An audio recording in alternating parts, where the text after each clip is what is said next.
All election season long, Food Theory has run a wholesome, positive campaign against the other theory channels. But that ends now. There's simply too much at stake. Game Theory puts up big numbers, but their obsession with FNAF has severed their connection with what YouTubers really want: food. Film Theory hasn't had new theatrical releases to talk about for months. And yet both of these hypocritical channels have been photographed eating food on numerous occasions. Theorists, there's only one channel capable of tackling the all-important food tests, trends, and memes that the internet really wants. That's why on November 3rd, cast your subscription for Food Theory. I'm Matpat, and I approve this message. But feel free to subscribe to the other theory channels too.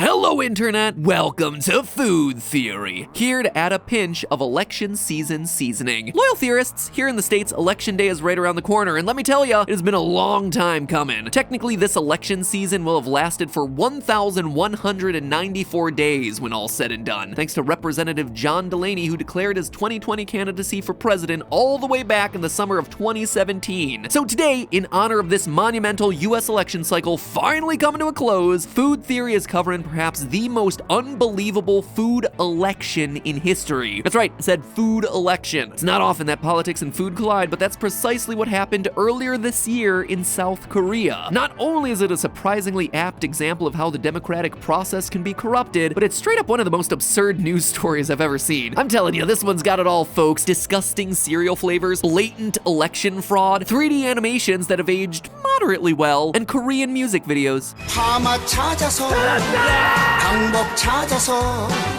그 약속 지켜야 해.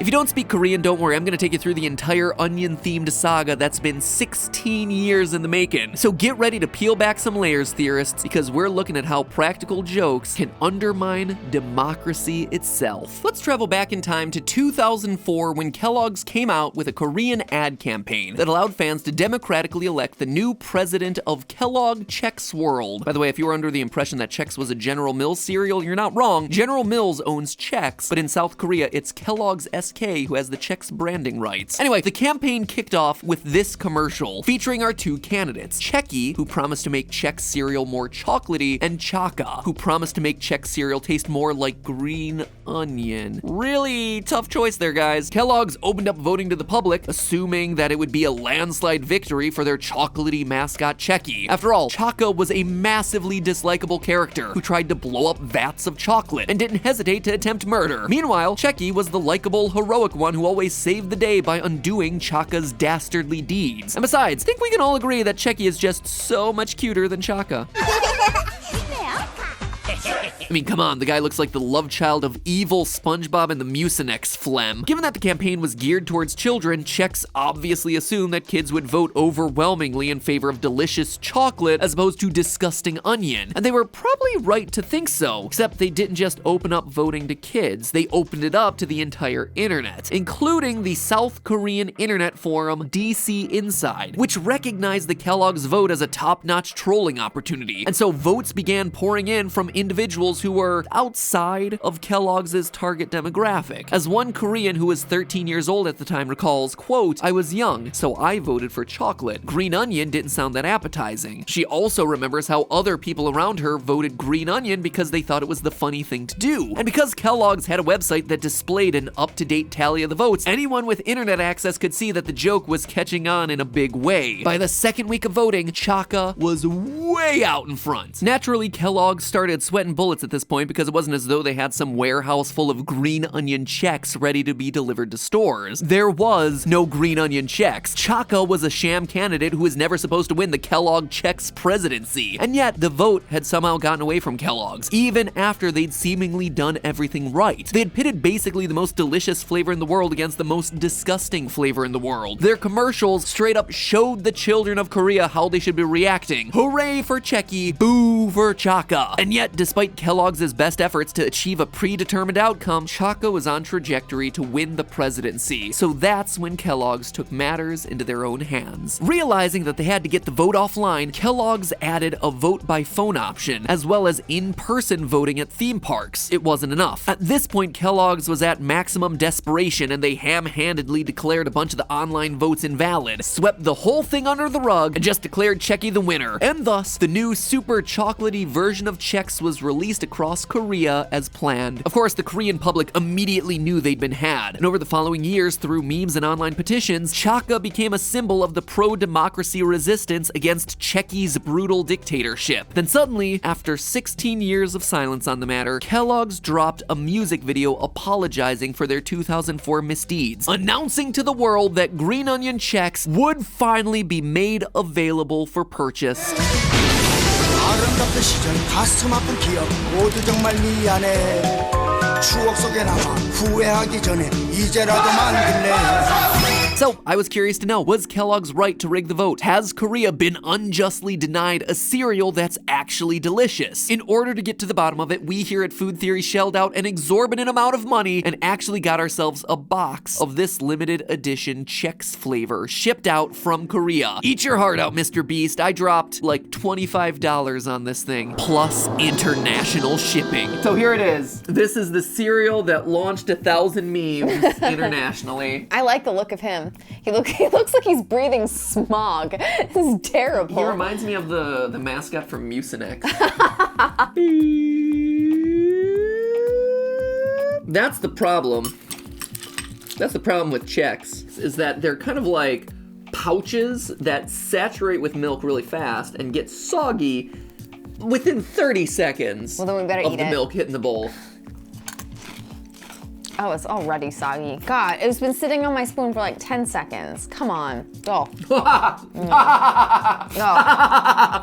it's oniony and a little bit sweet and kind of milky. Oh. It's real weird. It is real weird. I can't tell if the milk improves it or makes it worse. I don't actually. know if this is one of those things that like international palates will appreciate it more than I do. I feel like we appreciate a lot of things from international palates, but Nope. not this one. Nope. It is a weird mishmash of flavors that Yeah. should not go together. You still have that corny sweetness, but now you also have like the milky sweetness, and you still got the onion powder. It is just bad. It is actually really kind of upsetting now. It is not pleasant. All right, so from a business standpoint, Chex was probably right to put an extra chocolatey flavor out there instead. Checky cereal is still going strong 16 years later, along with some chocolatey spin-offs like Cookies and Cream and Snowball, which honestly sounds delicious, and I wish I had ordered those from Korea rather than the green onion one. But from an ethics standpoint, Kellogg's definitely let the voting public down, and the fact that they made a super catchy apology music video isn't what I want to focus on today either. To me, the story is that Kellogg's didn't just fall victim to online trolling once, they tried the exact same thing in Japan a few years later and got the exact same results. 全てのチョコワンにわさびを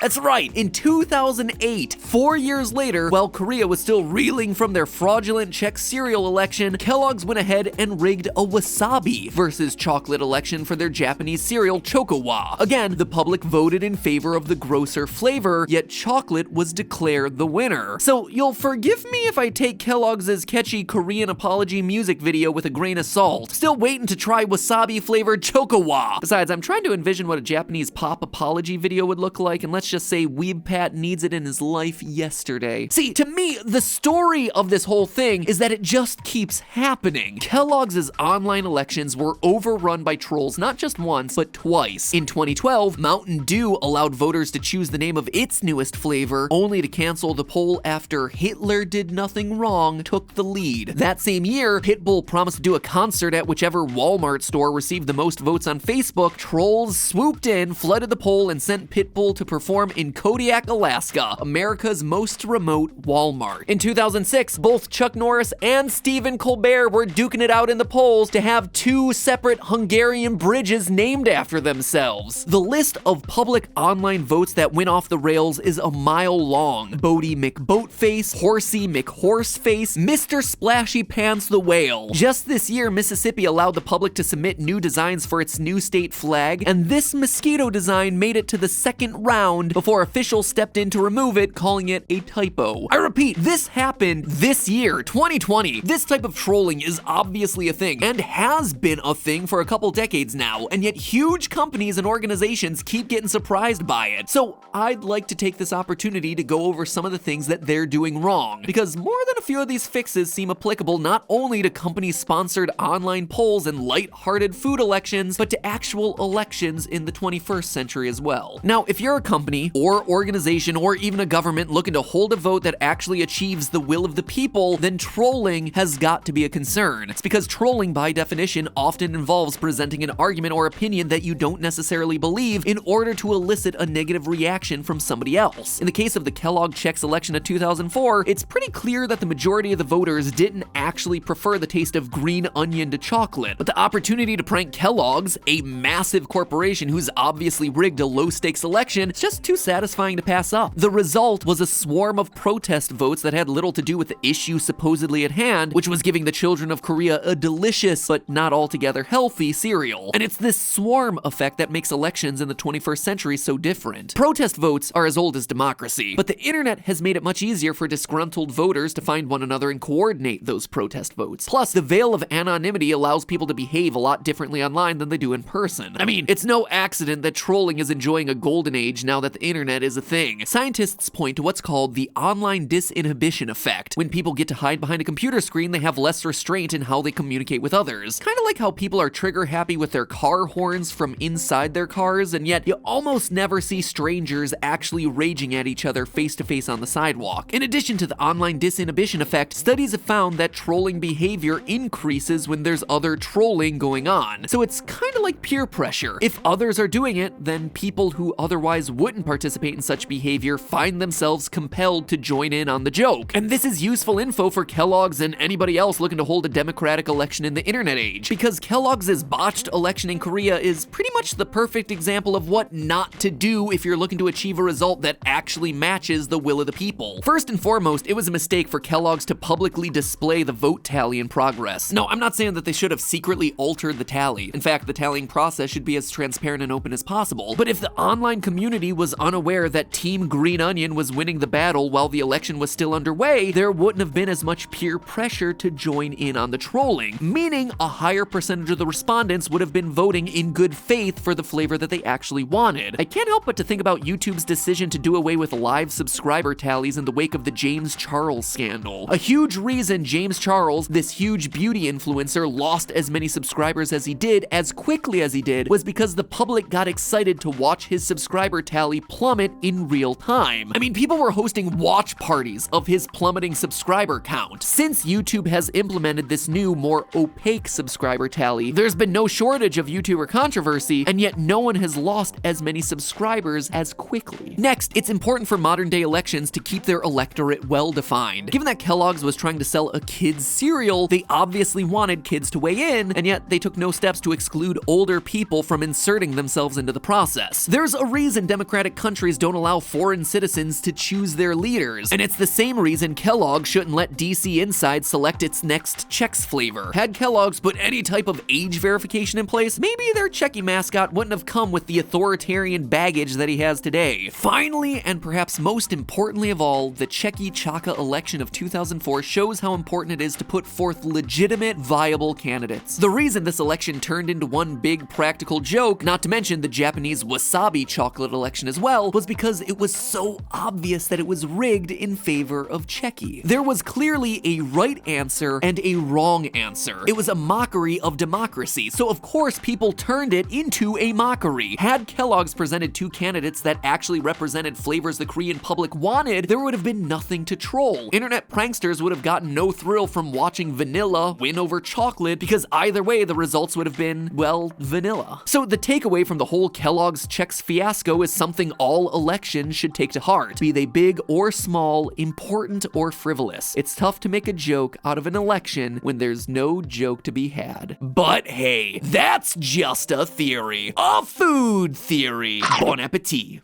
Thanks for watching, everyone, and thanks to all you US viewers for voting, too. If nothing else, voting allows you the right to complain for the next 4 years if and when your candidate loses. If you're in the mood for another episode about failed food industry ad campaigns, be sure to check out our episode on Burger King's cringe-inducing attempt to connect with the kids over on Twitch. Cringe aside, their ad campaign may have actually broken the law, so be sure to click that thumbnail soon before the king gets locked away for good. I'll see you all in the next episode.